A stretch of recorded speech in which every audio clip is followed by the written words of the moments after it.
And I went to NYU Tisch for film and television production. My senior thesis film ended up winning the best of NYU, got me a lot of buzz, and that's what got me out to LA. And I've seen that movie. Wasn't that a movie with Kevin Bacon? I've seen that movie.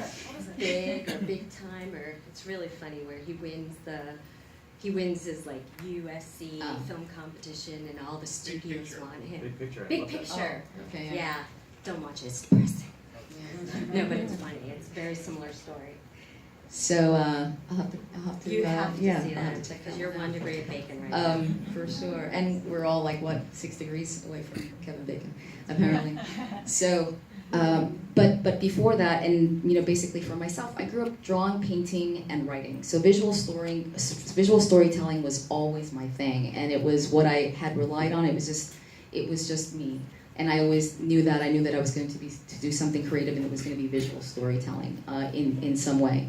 And the drawing and the painting, that led me to graphic design and interactive design and video game design. It's very much a yes and kind of scenario where it was like, oh wow, so you do graphics, and you can like design websites and do these really like high-end Flash interactive experience. It's like, sure, yeah, for sure. And I would just learn it in a day because it came very naturally to me, and I would do it, and then I would become an expert in that kind of thing.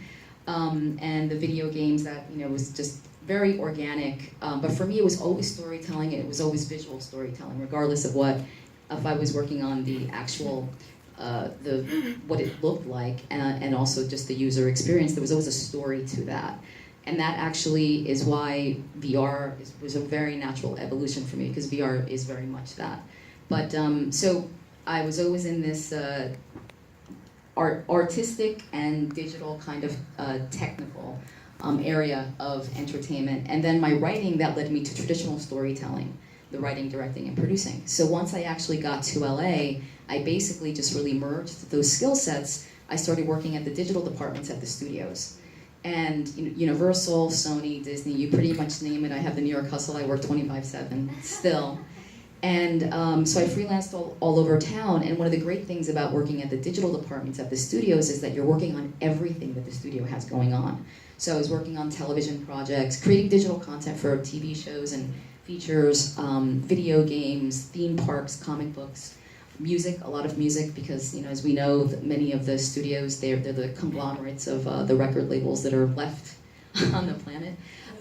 So I was just creating all of this different kind of content, and I really honed my skills in terms of multi-platform storytelling. Like, I really learned how to tell a story, whether it was a visual story or it was literally words on a page, for different mediums and formats.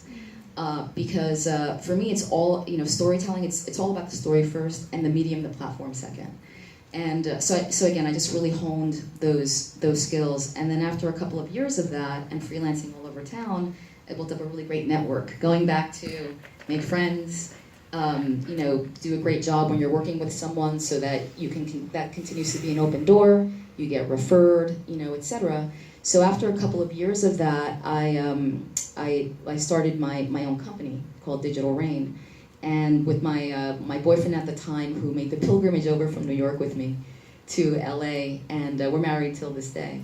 But thank you.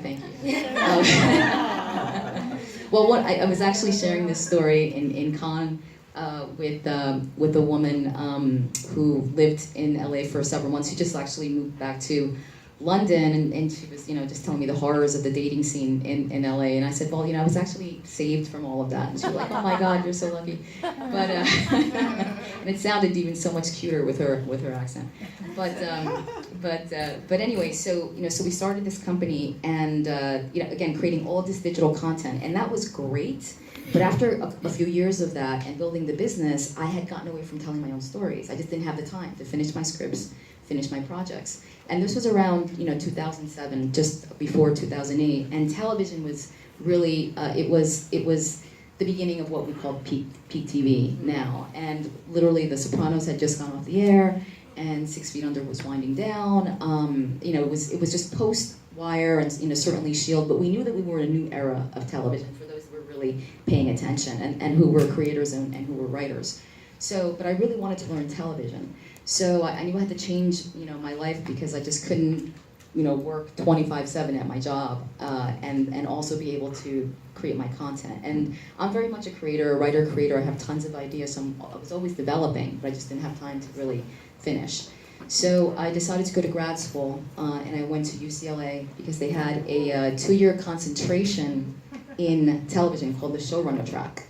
And that was exactly what I needed, which was fantastic. And the first year was half hour, and the second year was 1 hour. But I ended up having to be there for 3.5 years because it was through the screenwriting program. And that's another story. But anyway, before I graduated, the NYU Tisch has a thriving alumni here, and they had a call for entries for their alumni for a digital series lab that which they modeled very much after like a Sundance digital series lab. So I had this idea, Dark Prophet, which for me was absolutely always, it needed to start in the digital space. It was that kind of a property, and it was very, very multi-platform. I knew what the app was going to be. I knew what the game was. I knew what I was going to be doing in social media. And so I submitted it for that opportunity, and there were over 3,000 submissions, alumni submissions, and Dark Prophet ended up winning that. And the judges were NBC Universal television executives, and I got a production grant from NBC Universal, so I kept making episodes. And then Sundance had heard about me in the project, and they really loved it. So then Dark Prophet ended up premiering at Sundance in 2014, and there were direct TV executives there who really connected with it. So then this digital series then ended up airing on a direct TV channel, and because it was on TV and it did really well, and it ended up being nominated for 2 Emmys in the interactive category. I lost the Game of Thrones, but I can live with that. And so it's absolutely an example of the yes and. You just go with momentum. Absolutely, you do what you need to do every single day to pay your bills, make relationships, hone your craft. Definitely, because that's what we always have control over, is honing our craft. But open every single door and take advantage of every single door. So that's what I did with that particular project, and obviously that opened other doors for me, and then VR was just such a natural evolution for everything that I have ever done, and my focus in VR is very much scripted narrative because I'm a storyteller. So for the last 3 years, I have really been focused on how do you answer the question, or how do you create, how do you tell a scripted narrative story in VR. So that's my area. Cool. That's a lot. I just wanted to put out there